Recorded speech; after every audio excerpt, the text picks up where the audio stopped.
The celebration was where you went to be seen. And as Carenza stood among the glittering nobles and preening wolves desperate for the Alpha King's attention, unlike the others, she tried to disappear. She pressed herself against a marble pillar, shrinking into its shadow, praying no one would notice her.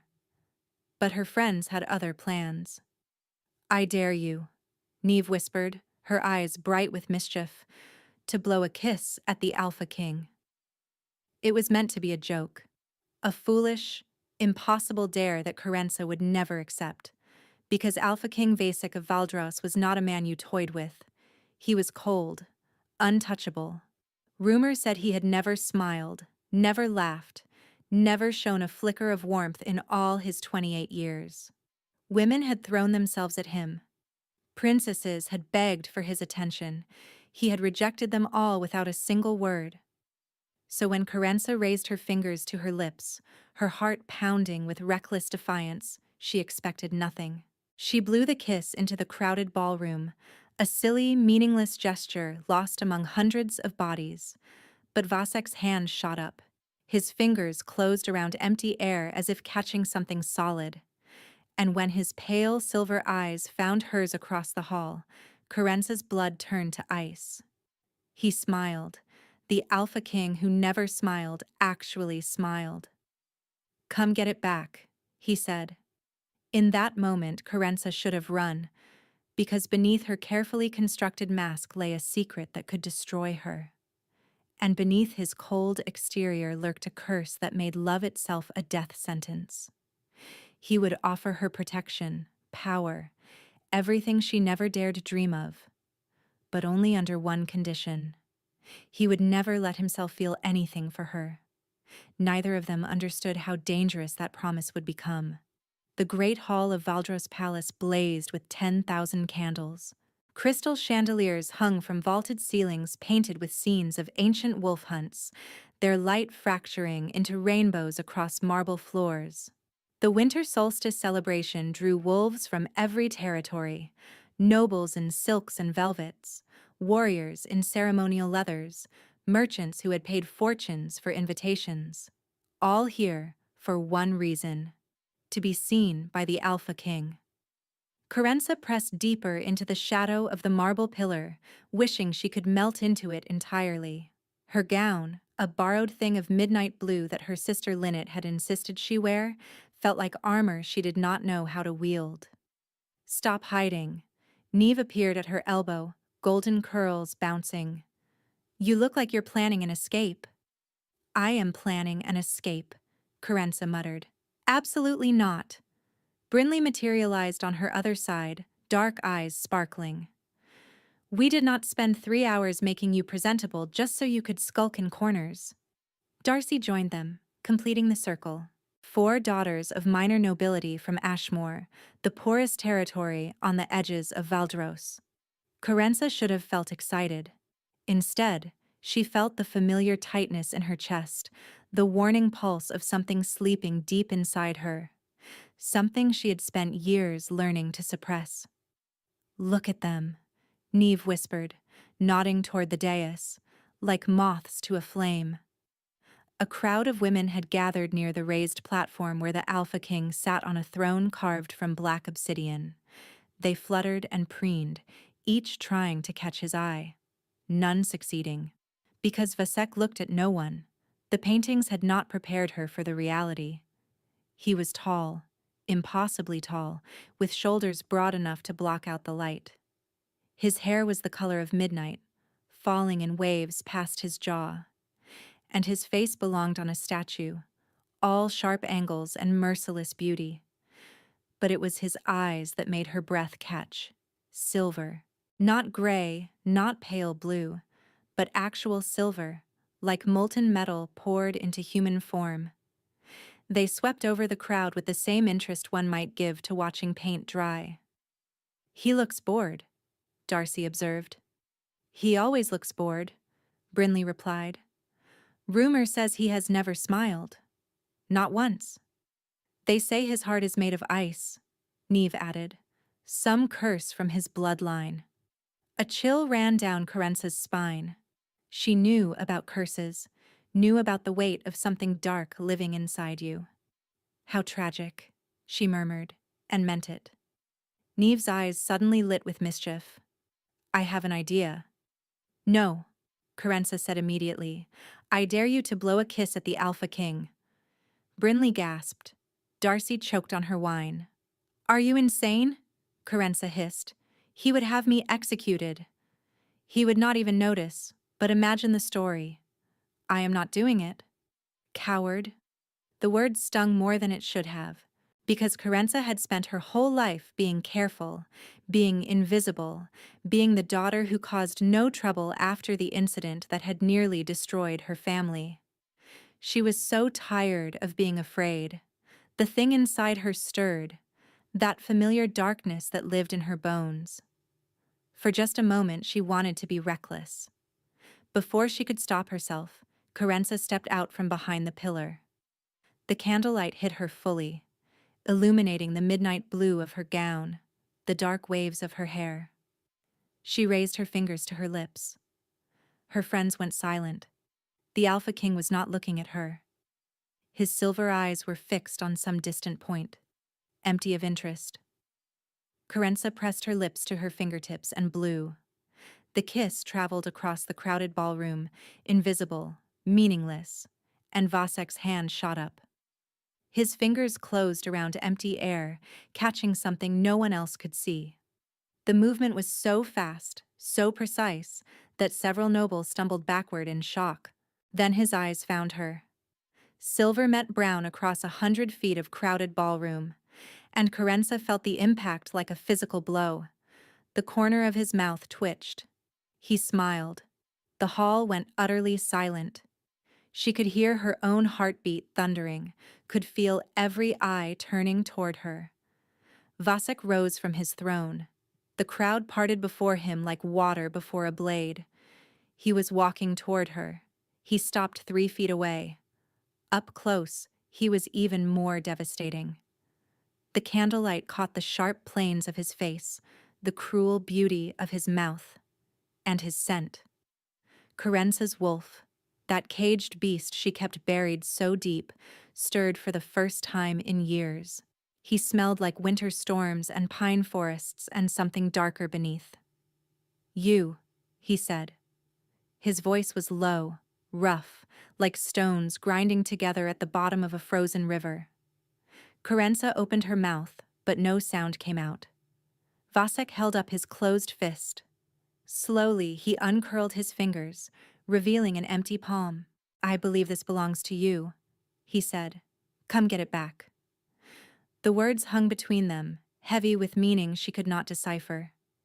Whispers exploded through the crowd. Before Carenza could respond, a palace guard appeared at her elbow. Miss, he said quietly, the Alpha King requests your presence in his private study. Immediately. Carenza looked at Vasek, but he had already turned away, walking back toward the dais as if nothing had happened. Now, miss, the guard repeated, and Carenza realized she had no choice but to follow. The guard led her through corridors that seemed to stretch into infinity. They passed tapestries depicting ancient battles, suits of armor standing sentinel, windows overlooking a moonlit courtyard dusted with snow. They stopped before a door of dark wood carved with wolf motifs. The guard knocked twice, then pushed it open. The Alpha King will see you now, miss. Carenza stepped inside, and the door closed behind her with a sound like a tomb ceiling. The study was smaller than expected. A fire crackled in a stone hearth. Bookshelves lined every wall. A desk sat before the window, covered in documents, and standing by the fire, his back to her, was Vasek. He had removed his formal jacket, leaving him in just a white shirt, the sleeves rolled to his elbows. Even in casual clothing, he radiated power. You may approach, he said, without turning. Carenza's feet carried her forward. She stopped in the center of the room. Slowly, Vasek turned. In the firelight, his features were sharper, more dangerous. What is your name? Carenza, of Ashmore. Ashmore, the territory at the edge of nowhere. Something flickered in his expression. Are you always so bold, Carenza of Ashmore? No, it was a dare, a foolish one. I never thought you would catch it. Do you know why I caught it? No, Your Majesty. He moved toward her, each step deliberate. Carenza held her ground, though every instinct screamed at her to run. He stopped close enough that she could feel the cold radiating from him. Actual cold, as if winter lived beneath his skin. I caught it, he said, because I felt it. Carenza blinked. Felt it? Your kiss landed in my palm like a physical thing. Warm. Alive. He looked at his hand, then back at her. That has never happened before. She did not know what to say. What are you? Vasek asked softly. The question hit her like a blow, the question she had dreaded her entire life. I do not know what you mean, she whispered. Liar. The word was gentle, almost tender. Everyone has secrets. I am not asking you to reveal yours. I am merely acknowledging that you have them. He walked to his desk and picked up a document. I have a proposition. You will remain in this palace as my companion, my consort in all but name. I do not understand. You will live here, attend functions at my side, receive quarters, servants, an allowance befitting a woman of the court. Why? Something shifted in his expression, a shadow passing behind those pale metallic eyes. Because I require a companion who expects nothing from me. No love, no affection, no warmth. I will never claim you as mate.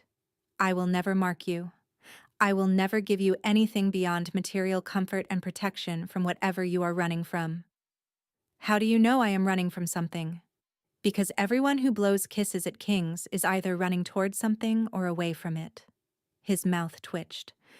And you have fear written in every line of your body. Carenza thought of what waited for her in Ashmore, her father's hatred, the binding that kept her wolf suppressed, the whispers that followed her everywhere. Here was the most powerful man in 7 kingdoms offering her escape. Why me? She asked. You could have anyone. Vasek was silent for a long moment. When he spoke, his voice was different, softer. Because I have not felt anything in 28 years. And then you blew a kiss across a crowded ballroom, and for one moment, I was warm. The admission hung between them, raw and unexpected. I accept, she said. Vasek's expression did not change, but something in his scent shifted. Something like relief. You will sign the contract tomorrow. Tonight, a room will be prepared. She was halfway to the door when his voice stopped her. Carenza, whatever you are hiding, I will not ask, and I will not look. That is my promise. Something warm bloomed in her chest. Thank you, she whispered.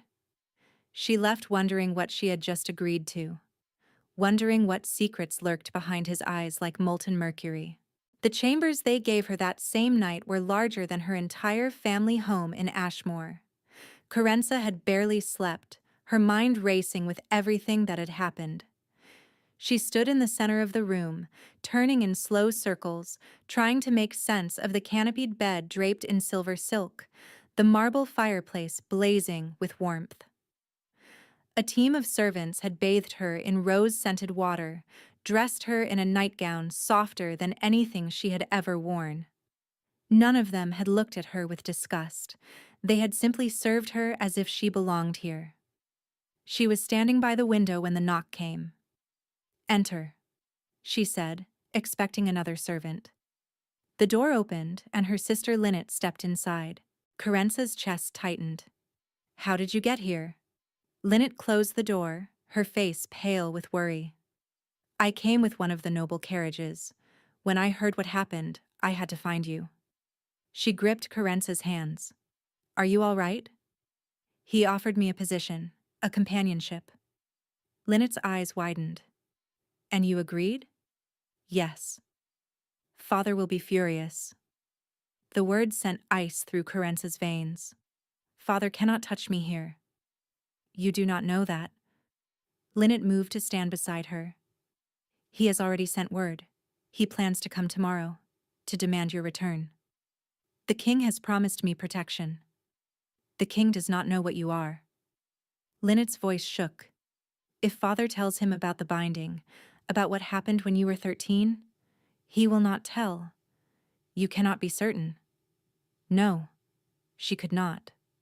Then I will tell the king first. What? Linnet grabbed her arm. If he knows, he will have you executed. The old laws still stand. Shadow wolves are killed at birth. Shadow wolves. The words made Carence's stomach turn. There is something else, Linnet said quietly. Something you should know. What? There are rumors about the king, about women who get close to him. Linnet's face had gone pale. 3 years ago, a woman named Seraphine caught his attention. She became his companion. Just like you. Linnet's voice dropped. She disappeared. One day she was here, the next she was gone. No one knows what happened. The fire crackled in the hearth. Snowflakes drifted past the window. Perhaps she simply left, Carenza said. Perhaps. Or perhaps there is a reason he has never taken a mate. A reason he keeps everyone at distance. Carenza thought of his words. I will never claim you as mate. I will never mark you. At the time, it had felt like freedom, but now she wondered if it was something else entirely. A warning. I cannot go back to Ashmore, Carenza said finally. Whatever the risk here, it is better than what waits for me there. Linnet nodded slowly. Then be careful. Do not let him see what you are. She pulled Carenza into a tight embrace. And do not fall in love with him. Carenza almost laughed. Fall in love with the cold, emotionless Alpha King? I promise, she said. Linnet left shortly after. Carenza stood alone in her chambers, surrounded by luxury she did not deserve, haunted by warnings she did not fully understand. Seraphine. The name lingered like a ghost. The shadows in the corners seemed to deepen. Her wolf stirred in its cage. Something was coming. She could feel it in her bones. She had escaped one cage only to walk willingly into another. And this one, she suspected, was far more dangerous. The contract signing took place in the throne room before the entire royal court. Carenza had expected a private affair. Instead, nobles packed the vast chamber, their whispers echoing off gilded walls. What could he possibly see in her? Perhaps she bewitched him. Carenza kept her chin raised, though her hands shook beneath her gown. The servants had dressed her in silver today, matching the king's eyes. The throne room doors opened and silence fell. Vasek entered. He wore black, his clothing formal, a crown of dark metal resting against his midnight hair. He looked every inch the predator. His eyes found hers immediately. Something flickered in their depths. Not warmth, exactly, but acknowledgement. Bring forth the contract, Vasek commanded. A royal advisor unrolled a scroll. The terms were read aloud. Carenza would receive quarters, a personal guard, and an allowance. In exchange, she would attend the king at official functions and serve as his companion for no less than 1 year.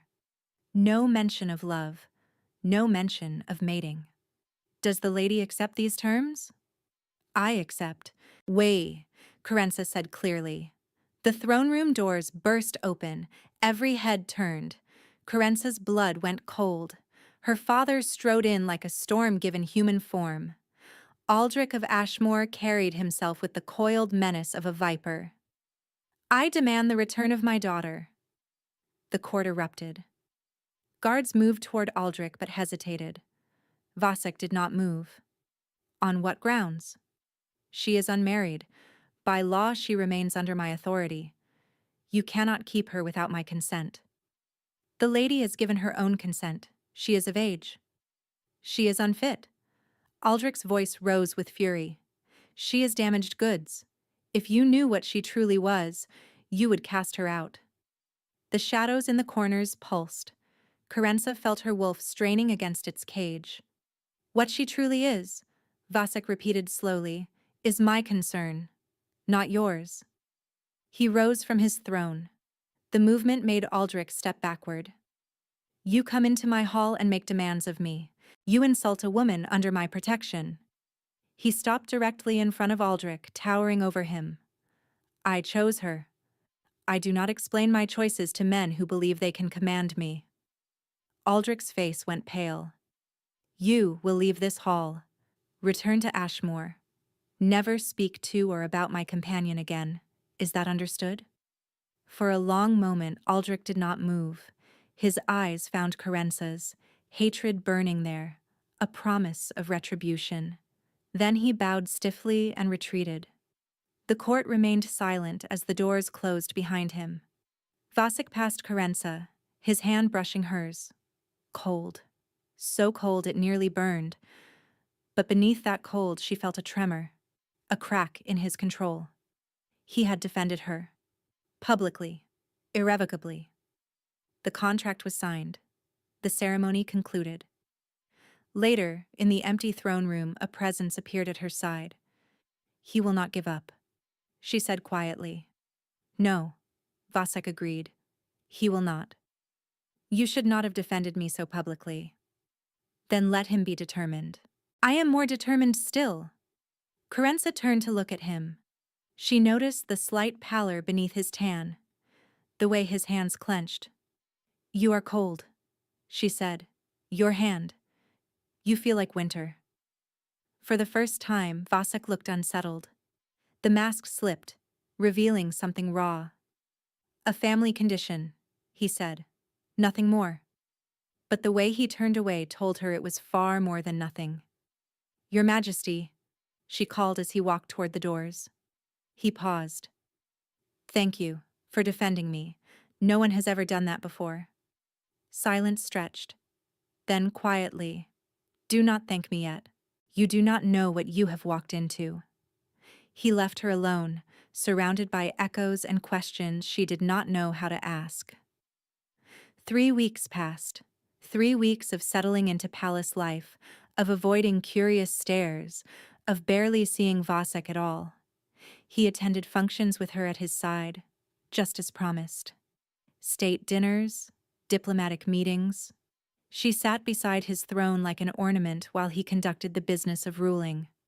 But beyond those public appearances, he kept his distance. Kerensa told herself it was what she wanted.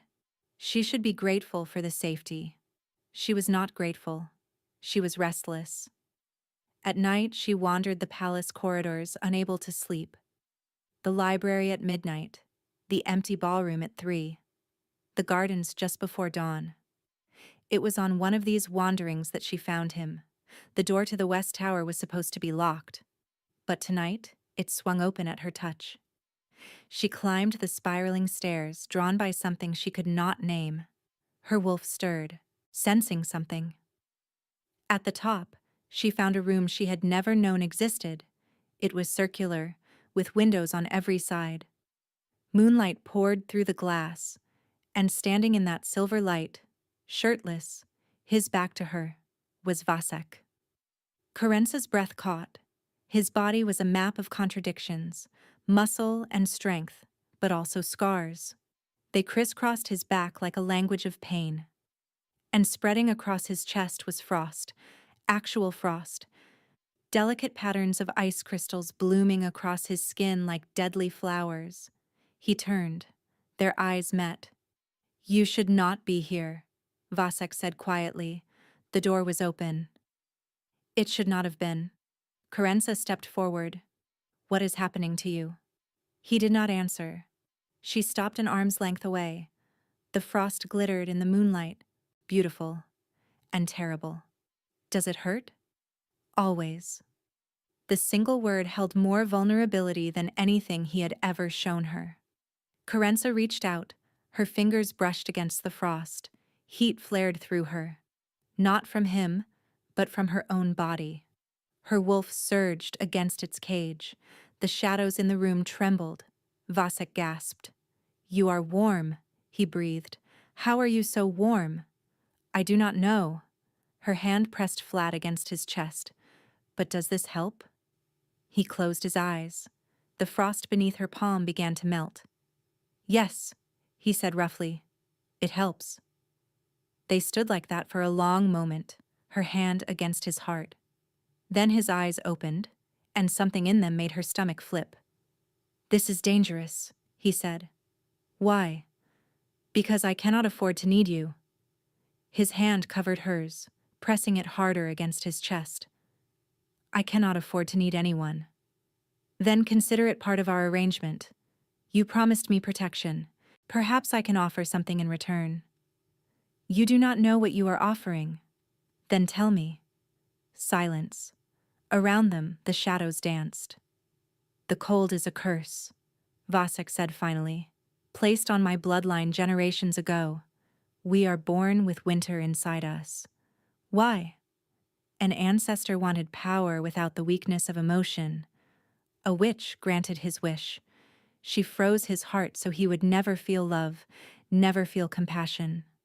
Her pulse spiked, and the curse passed to his descendants. Every one of us, we are born cold, we live cold, we die cold.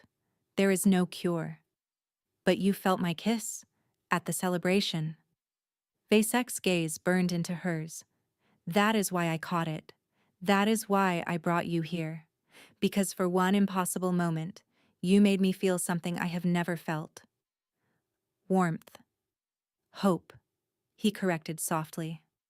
The word hung between them, fragile and dangerous. I should go, she whispered. Yes, you should. Neither of them moved. Slowly, Vasek lifted her hand from his chest. He brought it to his lips, pressing a kiss against her knuckles. His mouth was cold, but the gesture burned. Thank you, he murmured, for the warmth. Then he released her, and Kerensa fled down the tower stairs. She did not sleep that night. She lay staring at the canopy, pressing her hand against her chest as if she could still feel his heartbeat. He was cursed, dying slowly from a cold that had no cure. And she, with her shadow wolf and forbidden darkness, was the only thing that made him warm. This was dangerous, because Kerensa was beginning to feel something far worse than fear. She was beginning to feel hope, too. After that night, everything changed. Vasek began visiting her chambers. At first it was brief, a knock after sunset, a few moments of conversation, his hand reaching for hers. Each touch sent warmth flooding through him. And Kerensa watched the frost retreat from his skin. She told herself it was medicinal, practical. But the visits grew longer. He began arriving before dinner, sharing meals with her instead of in the formal dining hall. He talked about his kingdom, his responsibilities. And Kerensa listened, offering opinions, challenging him when she disagreed, making him laugh. The first time he laughed, genuinely laughed, they both froze in shock. I did not know you could do that, Kerensa said. Neither did I, Vasek admitted. After that, she made it her mission to draw more laughter from him, and he was curious about her, not about her secrets. He wanted to know her favorite foods, her childhood memories, her abandoned dreams. He asked questions no one had ever thought to ask. One evening, a month into their arrangement, Kerensa found a gift on her bed. A cloak of midnight blue velvet lined with silver fur. A note in Vasek's handwriting. So you will be warm when wandering the gardens at night. I know you do not sleep. She wore it that very night. When she found him in the West Tower, his eyes traveled over her with something that looked almost like hunger. It suits you, he said roughly. It is beautiful. I wanted to. 3 words. Simple words. But the way he said them made her knees weak. The distance between them was shrinking. Every night he sat closer. Every conversation lasted longer. His hands found excuses to touch her. And every touch drove the cold further from his body. She began to notice changes. The servants whispered that the king seemed different, softer. He had smiled at a petitioner last week, and the woman had nearly fainted. "You are changing him," Lynette said during a visit. "The entire court is talking." "I am simply keeping him warm." Lynette gave her a look. "Is that what they are calling it?" Carenza threw a pillow at her sister's head. But alone at night, she could not deny the truth. Her feelings had grown beyond arrangement, beyond transaction. She was falling in love with him, and she suspected he was falling in love with her too. The night everything shattered began like any other. Vasek arrived at her chambers as the sun set, shrugging off his jacket. The frost on his chest had been worse lately, as if the curse sensed a threat. "I need you," he said simply. No greeting, no preamble, just those 3 words, stripped of everything but raw honesty. Carenza went to him. Her hands moved over his chest, his shoulders, and the scars on his back. The frost melted beneath her touch, and Vasek's breathing grew ragged. "Carenza," he whispered. She looked up. His eyes were silver fire. The mask was gone completely. "I need to tell you something. I am not supposed to feel this. The curse should make it impossible. Love, desire, need. These things should be frozen out of me. But I feel them. I feel everything when I am with you. It terrifies me." His forehead pressed against hers. "I need you to know what you have done to me." "What have I done?" "You have made me want to live. For the first time, I want to wake up tomorrow. I want to see your face. I want—" He trailed off. Carenza made the choice for him. She rose on her toes and pressed her lips to his. The kiss was like nothing she had ever experienced. Fire and ice colliding. His arms wrapped around her, pulling her closer, and she felt his heart hammering against her palms. Not cold. Not anymore. Warm. Alive. When they broke apart, both were trembling. "I love you," Carenza said. "I know I should not. I know this was supposed to be an arrangement. But I love you, Vasek. I love the way you laugh when you think no one is listening. I love that you defended me without hesitation. I love—" "Stop!" Vasek rasped. She froze. His face had gone pale. Paler than she had ever seen it. The frost that had retreated was creeping back, faster now, spreading across his chest like wildfire. "No," he whispered. "No. No, no. Vasek, what is happening?" He stumbled backward, clutching his heart. Ice crystals were forming on his skin, spreading up his neck, across his jaw. "The curse," he gasped. "It knows. It always knows." "Knows what?" "If a curse king falls in love, the curse accelerates. The ice consumes him completely." Horror washed over her. "I thought I could control it." His voice was weakening. "I thought if I never said the words, never admitted it, the curse would not know. But you said it first. And I—" He fell to his knees. "I love you too," he finished in a broken whisper. "And now that love is going to kill me." Carenza dropped beside him, grabbing his face. The cold burned her palms. "There has to be a way to stop it. There is nothing. The witch who cast this curse made it unbreakable. Love is death for the kings of Valdros. No." Tears streamed down her face. "I will not accept that." Vasek's cold hand covered hers. "Then remember me. That is all I ask." His eyes rolled back. His body went rigid. He collapsed in her arms, frost spreading like a shroud. "Vasek!" Carenza screamed. The door burst open. Guards rushed in, followed by servants. Someone was pulling her away. Someone was shouting for healers. But Carenza could only stare at the man she loved, frozen and still, wondering if her love had just killed him. The healers came and went. They prodded, examined, and shook their heads.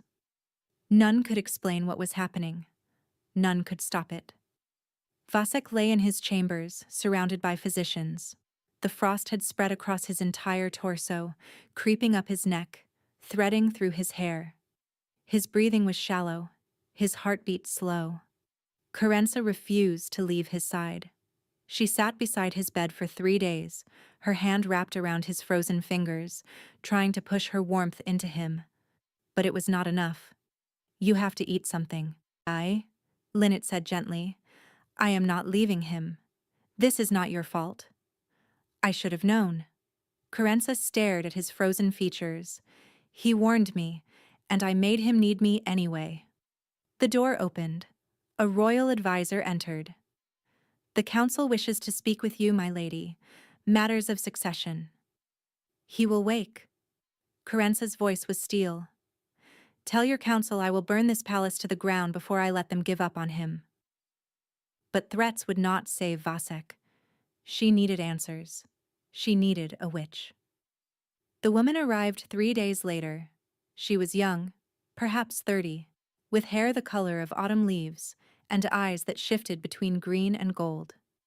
She introduced herself as Morwen. "Ice curses are rare," Morwen said, examining Vasek. "This one is ancient. Can you break it?" "The curse is designed to be unbreakable. It feeds on love. The more he loves, the faster it kills him." "There has to be something." "Ice magic has a natural counter. Shadow magic. Darkness can swallow cold, consume it entirely. If a shadow wolf were to channel their power directly into the curse..." Carenza's heart stopped. "But shadow wolves are extinct," Morwen continued, "hunted to extinction centuries ago." "What if one survived?" Carenza whispered. "What if she was bound instead?" Her wolf locked away so deeply that no one knew. Morwen's eyes sharpened. "Show me your wrists." Carenza pushed back her sleeves. The binding marks were there. Dark lines etched into her skin, pulsing with suppressed power. Morwen inhaled sharply. "Gods above, your father bound a shadow wolf?" "When I was 13. If your binding were broken, you could save the king." Hope flared. "Then break it." "I cannot. The binding is keyed to blood. Only the one who cast it can release it. Or you would need the binding seal itself." A seal. An object. Carenza remembered a small box her father kept in his study. Carved wood, locked with magic. "I know where it is," she said. "What happened to Seraphine?" Carenza asked suddenly. "The woman who was his companion before me?" Morwen's expression softened. "She discovered the truth about the curse, that loving him would kill him. She left in the night, unable to bear the thought of causing his death." The witch paused. "She wrote to me, years later. She is alive, living in the Southern Territories. She never stopped caring for him, but she believed leaving was the only way to save him." Carenza's chest tightened. Seraphine had loved Vasek enough to walk away, but walking away had not broken the curse. "I will not run," Carenza said. "I will find another way." She turned toward the door. "Where are you going?" Morwen asked. "To get what belongs to me." The ride to Ashmore took 2 days. Carenza pushed her horse to its limits. Every moment that passed, Vasek slipped further away. She could feel him fading through the bond between them. She would not let him die. Lynette was waiting at the gates. "Father knows you are coming. He has refused to see you. He does not have a choice." "Carenza, wait. There is something you should know." Lynette's face was haunted. "I searched Father's study, found letters going back decades. Our grandmother, Father's mother, she was not what we were told." "What do you mean?" "She was a witch. A powerful one. She served the royal family for years, maintaining the ice curse on the Valdros bloodline." The words did not make sense. "The curse requires maintenance," Lynette continued. "Every generation, a witch from our family has reinforced it. Grandmother did it. And when she died, Father was supposed to continue. But he has no magic." Lynette's voice broke.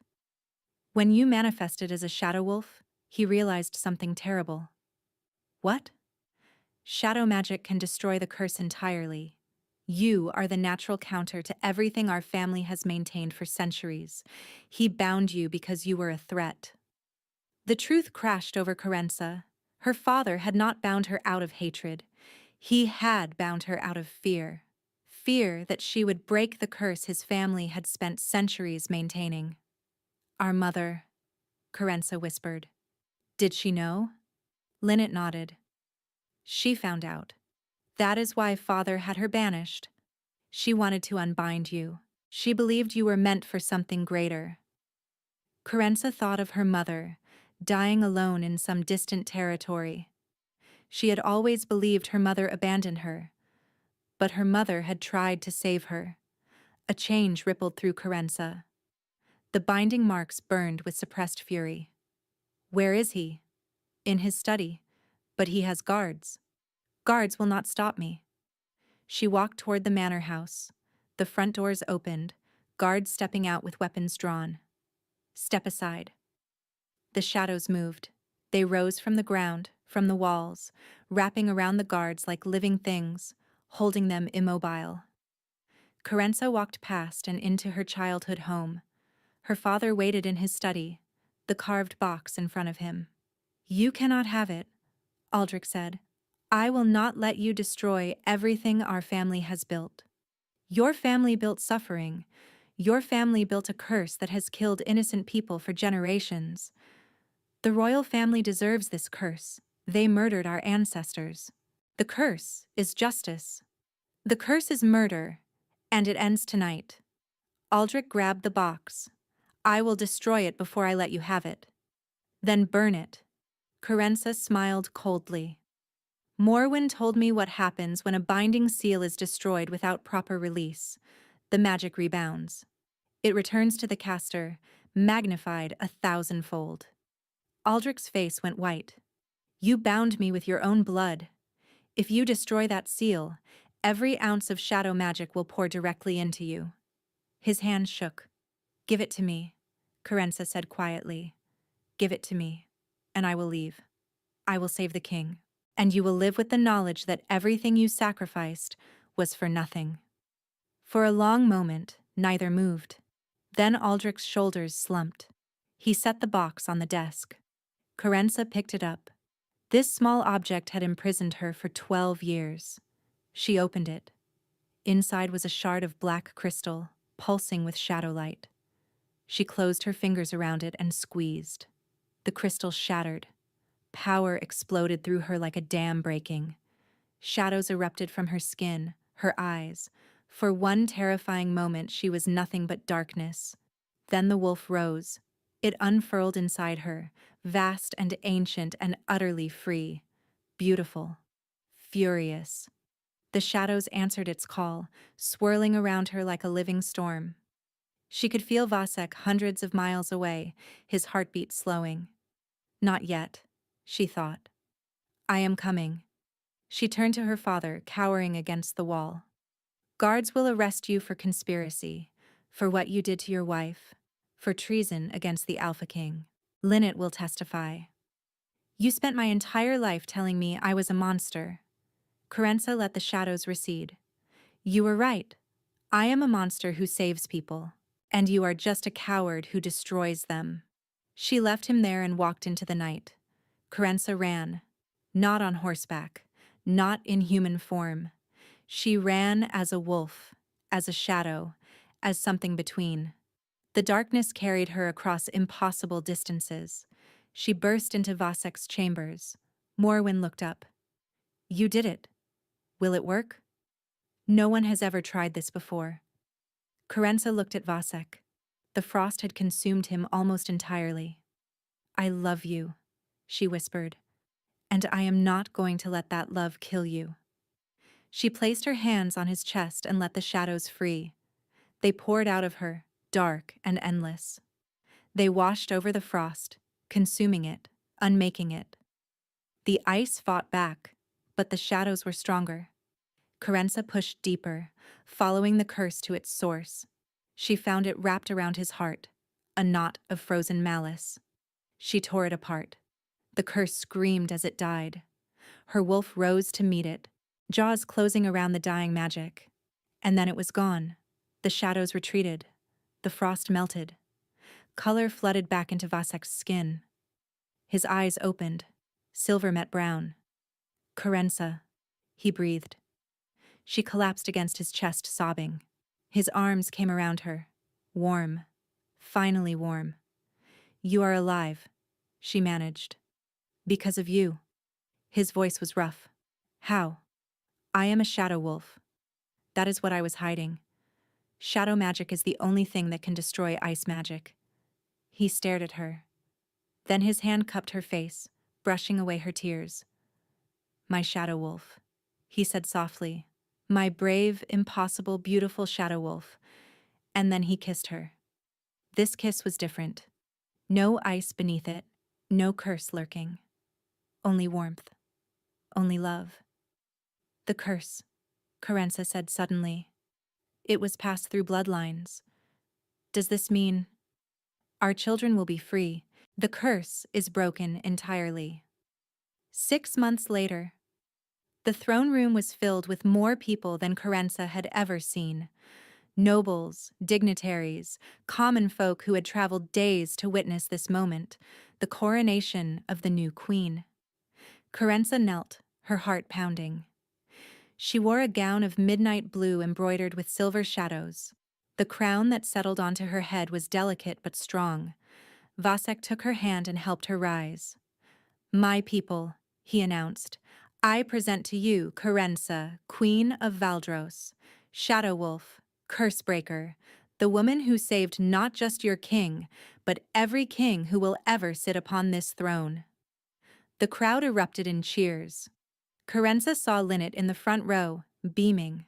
Saw Morwen near the back, smiling. Her father sat in a prison cell, awaiting trial. His lands seized, his titles stripped. Justice had come. After the ceremony, they retreated to the gardens. "How does it feel?" Vasek asked, pulling her close.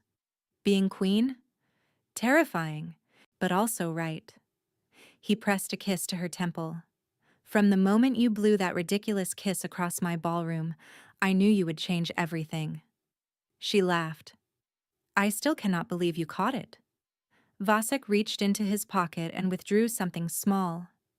He uncurled his fingers, revealing an empty palm, just as he had done the night they met. "I believe I still have something that belongs to you," he said softly. Kerensa laughed, remembering the dare, the blown kiss, the moment everything began.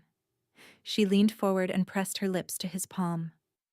"Finally," Vasek murmured against her hair. "You came and got it back." They stood together watching the sun set over snow-covered roses that had just begun to thaw. Spring was coming. "I have something to tell you," Kerensa said quietly. "Should I be worried?" "I do not think so." She took his hand and pressed it against her stomach. "I am pregnant." The emotions crossing his face were almost too fast to track. Shock, wonder, joy, and overwhelming love. "A child," he breathed. "Our child. A child who will never know the curse, who will grow up warm and loved and free." Vasek dropped to his knees, pressing his forehead against her stomach. When he looked up, there were tears in his silver eyes. "You have given me everything. Warmth, love, a future, a family." He kissed her belly. "How can I ever repay you?" Kerensa smiled, running her fingers through his dark hair. "Love me. Love our children. Love our kingdom. That is all I have ever wanted." He rose and pulled her into his arms. "Forever," he promised. And for the first time in her life, Kerensa believed in forever. They had both entered this arrangement seeking escape. She had been running from her father's cruelty, from the binding that imprisoned her wolf. He had been running from the curse that made love impossible. Neither had expected to find each other, but love had found them anyway, in a caught kiss across a crowded ballroom, in shadows that consumed curses, in the warmth that melted ice. They had saved each other, and in saving each other, they had freed an entire kingdom.